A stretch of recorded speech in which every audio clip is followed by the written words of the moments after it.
Hey everyone, Ross Marchand here, Director of Policy for the Taxpayers Protection Alliance. I'm joined today by none other than R Street Institute's very own Jonathan Bydlak. Jonathan, how are you today? I'm great. Thanks for chatting. Absolutely. Thanks for taking the time. We are amidst, I don't have to tell you this, we're amidst a lot of craziness right now. And Friday, very late afternoon, President Trump signed into law a $2.2 trillion, I don't even know what you want to call it, stimulus package, bailout package.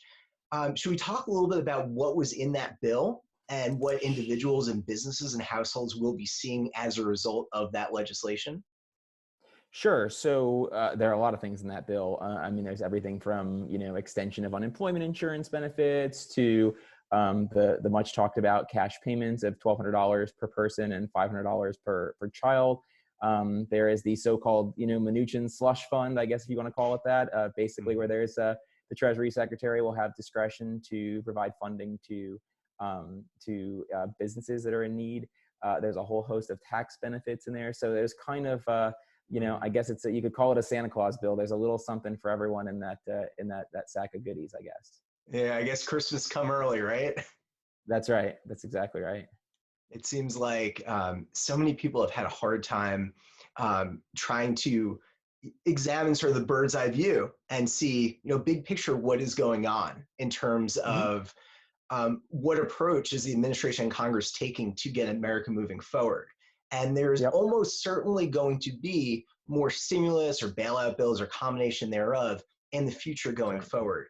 So hmm going forward, if we have a fourth relief package, a fifth one, a sixth one, what do you think are some important principles that lawmakers should take heed, the Trump administration should listen to, where we hmm can make sure that we're properly targeting people who actually need help? Yeah. So the biggest thing is there shouldn't be special benefits to anyone, right? So when people are talking about this, being a bailout, there's some truth to that. There's some untruth to that. The thing that makes bailouts particularly bad, well, there are a couple things, right? One is moral hazard. When we talk about 2008, 2009, there was a lot of discussion about moral hazard. That I Mhm. think actually in this context is actually less relevant. I mean, it's not like if you provide funding for some company that there's going to be a flurry of coronaviruses in the future that we're somehow incentivizing, right? So the situation is a little bit different than we had 12 years ago. I mean, in that case, Mhm. you had arguably banks and other businesses were being not held responsible for having taken on unnecessary risk. That's not really the case this time around. Mhm. So I think that the broader goal should be that whatever government intervention there is should be applied as broadly and as uniformly as possible, rather than Mhm. getting government in the game of picking winners and losers, which we know kind of the road that gets us down. So beyond sort of the usual things that I think we often talk about and both of our groups talk about, the need for Mhm. transparency, the need for allowing people to know where this money is exactly going, the need for Mhm. standardizing it. I think Right. it's important to kind of think in these broad strokes and not have government just decide, oh, this big business is going to get this benefit, but this other person or entity is not going to get that benefit.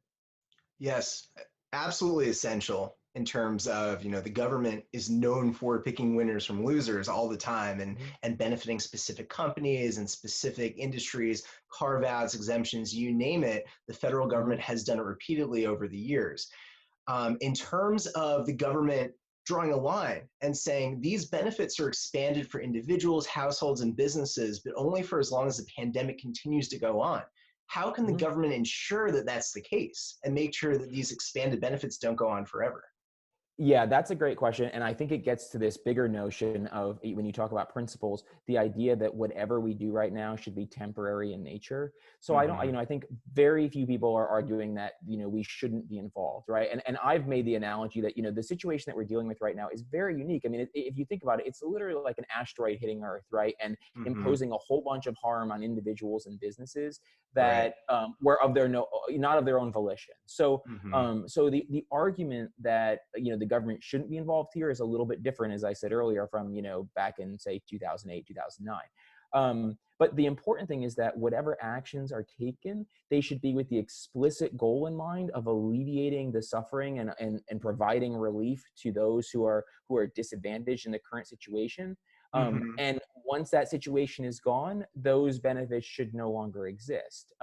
So, there's an argument, I think, for all sorts of different, whether it's the unemployment piece, whether it's cash payments, I Mhm. actually support both.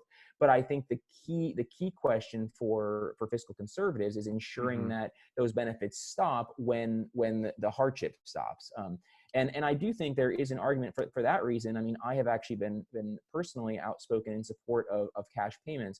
And part of the reason for that is I think that it's easier to ensure that that doesn't become a permanent increase, right? I mean, we Sure. all know the difficulties that come from, say, if we increase unemployment benefits, well, that has this side effect of encouraging people not to work. So we want to ensure that we don't sort of create perverse incentives. I think the key thing is that regardless of whether this situation goes on for 2 weeks, for 2 months, or Mhm. for 2 years, we don't end up expanding government permanently once the situation is passed. That to me is the biggest thing we need to worry about. Absolutely, of paramount importance. And we talk a lot about what happened 10 years ago, more than 10 years ago, the last recession. And what Mhm. lessons can we stand to learn from that previous downturn in terms of, you're talking about perverse incentives, and you're talking about massive government relief programs. So, what Mhm. worked back then, what didn't, and what can we stand to learn going forward? Well, I mean, so let's take TARP as one example, right? So Mhm. TARP at the time was seen as a bailout of the banking system, and it largely Mhm. was. And of course, there were a number of bailouts that were also provided not just to sort of the big banks, but to a lot of small and community banks, as well as to Mhm. the automobile industry, for example. So if you look at how payment back of those loans, of that aid went, most of the big banks actually did pay back their loans. I think Citibank was the last one not to do so, but a lot of the smaller banks actually didn't. And if you remember, of course, the bailout of the large auto manufacturers, the government lost a lot of money there. So the interesting thing, the lesson I take away from that is that social pressure actually is very effective. I mean, do I think that the big banks, paid this money back out of sort of this belief that they're going to do the right thing and it's the right thing to do? Heck no, right? They did No. so because a lot of pressure, a lot of political pressure to ensure that they Mhm. paid that money back. So to the degree that the government is going to step in and provide aid, I think that that sort of pressure. First of all, they should not be doing so, as I said earlier, in a way that is only meant to benefit certain corporations. If they're going to provide that aid, the same sort of relief I think should be available to all entities, big or small. But to the degree that that is also going to happen, it's very important that groups like ours keep up the social pressure on those organizations so that they don't just end up going and taking the funding and then ending up down the road, being like, oh, okay, well, we made it out of this fine. Now we don't need to worry about paying it back. So, now Mhm. that I think is of paramount importance. And of course, look, we need to weigh that against, I think, the urgency of the situation that we're in. I mean, estimates are that, the latest estimates that I've heard are that, the United States could lose something like $4 trillion in corporate profits. And I think the Mhm. world estimate is something like $12 trillion.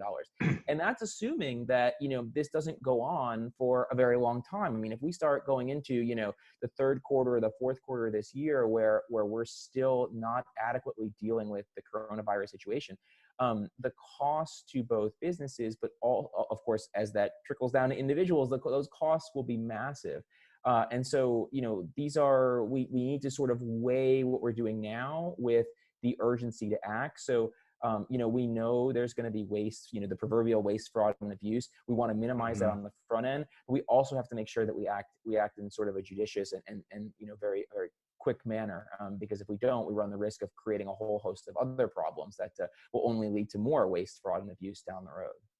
Yeah, and it's a very narrow and treacherous path to walk down because there are significant costs of inaction on the one hand. On Hmm. the other hand, Hmm. if you intervene in the wrong way, if Congress intervenes in the wrong way, and we have Hmm. these narrow carve outs for specific companies, for specific industries, that's setting the Hmm. stage for all sorts of problems down the road.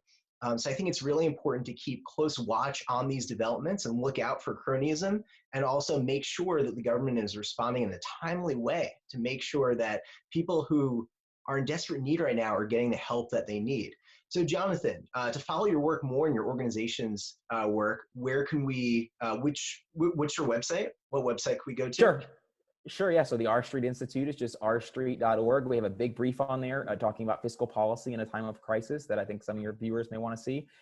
You're also probably familiar with my project spendingtracker.org, which tracks all of these spending bills in real time as votes are taken and as estimates come out. So if you also want to find out how your member of Congress is voting, you can go to spendingtracker.org. So both of those websites, rstreet.org and spendingtracker.org, strongly recommend checking them out. Sounds good. And on my end, I cannot recommend enough visiting our website, protectingtaxpayers.org. Well, thank you so much, Jonathan. And we'll stay tuned to some of these developments that's going on. And hopefully, members of Congress and the Trump administration are listening to us. I mean, I it's a hope lot to so. hope for, but I hope It's so. very true. All right. Take care. Thank you so much. Thanks for having me.